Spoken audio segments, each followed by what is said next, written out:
जिस समय नचिकेता जी, उपनिषद में एक प्रसंग आता है, भगवान यमराज के पास पहुंचे। बड़ा प्रसंग है लेकिन उसे सारांश में बता रहे। एक बार नचिकेता जी के यहाँ उत्सव कोई था, उसमें उनके पिता ब्रह्म ऋषियों को गौ दान कर रहे थे। तो अच्छी अच्छी गौएं रख ली थी और कम दूध वाली गौएं दान कर रहे थे। तो नचिकेता जी बालक थे, अच्छा नहीं लगा। उन्होंने कहा, पिताजी आपने भेद किया, आपको अच्छी अच्छी गौएं दान करनी चाहिए और इनको रख लेना चाहिए। दान अच्छी वस्तु का किया जाता है, ये किसके लिए रख लिया? तो उनका, तुम्हारे लिए बेटा। तो बोले, मुझे किसके लिए रखा? बोले, गुस्सा आ गई और कहा यमराज के लिए। अब वो सिद्ध पुरुष थे, जो कहा यमराज के लिए, तो यमपुरी की यात्रा। अब वो सदैव यमपुरी पहुंचे नचिकेता जी। अब परम ब्रह्मचारी और महर्षि के पुत्र और उनके वचन के अनुसार तो 3 दिन तक ब्रह्म सभा में यमराज जी की बैठक थी। जैसे अपने यहाँ बड़े बड़े राजाधिकारियों की बैठक होती है, ऐसे ही त्रिभुवन की बैठक ब्रह्मलोक में होती है।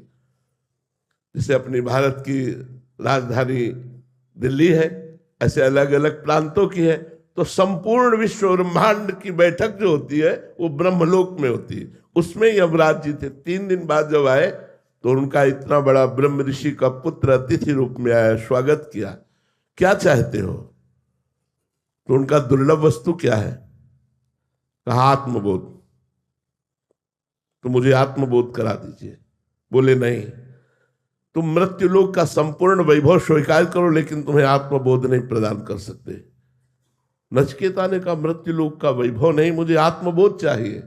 बोले, स्वर्ग की समस्त अप्सराओं का भोग और समस्त वैभव का भोग स्वीकार कर लो, लेकिन तुम्हें आत्मबोध नहीं देंगे। उन्होंने कहा, नहीं, मुझे आत्मबोध ही चाहिए। तो बोले, ब्रह्मलोक का ईश्वर स्वीकार कर लो। उनका, नहीं, मुझे आत्मबोध ही चाहिए।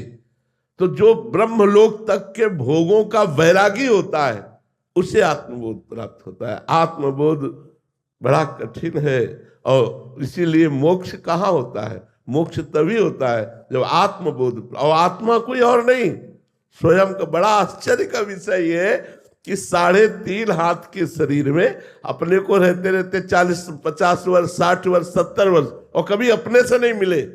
आश्चर्य की बात है। बाहर ही घूमते रहे, कभी अपने को नहीं देखा। अपने बोले, देखा है? अपने शीशा में देखा है? अरे तो 5 भौतिक देह के ढांचे को देखा, अपने स्वरूप को कहाँ देखा? उसके लिए ज्ञान नेत्र चाहिए। वो जब नेत्र जागृत होते हैं तब हम अपने जहां बोध हुआ, मुक्त हो गया जी।